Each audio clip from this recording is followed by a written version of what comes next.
श्री स्वामी समर्थ. आज मी सकाळीच लवकर स्वयंपाक बनवायला घेतला होता. स्वयंपाक नवरबांसाठीच करायचा होता फक्त, कारण मी आज जाणार होते मम्मीकडं. त्याच्यामुळे शेंगाची भाजी आणि चपाती बनवून ठेवली, भात पण बनवला होता. आता मम्मीकडं कशासाठी चालले ते तुम्हाला पुढं सांगतेच. आज ना वातावरण जरा वेगळं झालं होतं बघा. पूर्ण आभाळ भरून आलं होतं आणि सकाळी तर थोडं थोडं पावसाचं असं टिपकं पण पडायला लागलं होतं. आणि पावसाचा टिपका मातीवर पडला ना, सुगंध एकदम भारी येतो. बाबा येत होते मला घ्यायला, म्हणून मी त्यांची वाट बघत बाहेर थांबले होते. आले अगोदर दिदूबाळाच्या रूममध्ये आले. मस्तपैकी डेकोरेशन केले, एकदम भारी सजवली आहे तिनं रूम.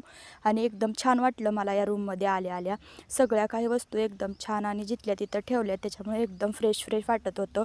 दीदीची रूम अगोदर बघितली आणि परत आले किचनमध्ये आल्या ना, मम्मीनं ठेवलेलं हे एकदम छान असं वाढायला लागलेलं मनी प्लांट बघितलं. इकडं तिकडं फिरत होते, तोपर्यंत नाश्त्याची तयारी केली होती मम्मीनं. घरापासून बनवलेला हा छान असा पदार्थ आहे बरं का. याची टेस्ट एकदम भारी लागते आणि मला आवडतं म्हणून तिनं गरम गरम केलं होतं. सोबत मसाले भात पण होता.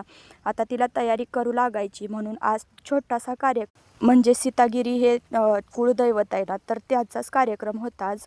सदर असं म्हणतात त्याला. छोटासा कार्यक्रम होता, तर त्याचीच तयारी मम्मीला मदत करायसाठी मी लवकर इकडं आले होते. आता आजीने एवढा छान लसूण आणि कोथिंबीर आणून ठेवली होती, मग तेच मी व्यवस्थित नीट करून देत होते. आज पुरणपोळीचा स्वयंपाक असतो आणि सोबत खीर पण असती, तर त्याची सगळी तयारी. पण त्याच्या अगोदर ना शेवग्याची शेंग आणि भाकरी बनवायला लागली होती सकाळी सगळ्यांना जेवायसाठी. मग मी त्याची पण तयारी करून दिली. बाकी मी पूर्ण व्हिडिओ संध्याकाळी आपल्या चॅनलवर अपलोड करणार आहे, तर तेव्हा नक्की बघा. व्हिडिओ आवडल्यास सबस्क्राईब करा.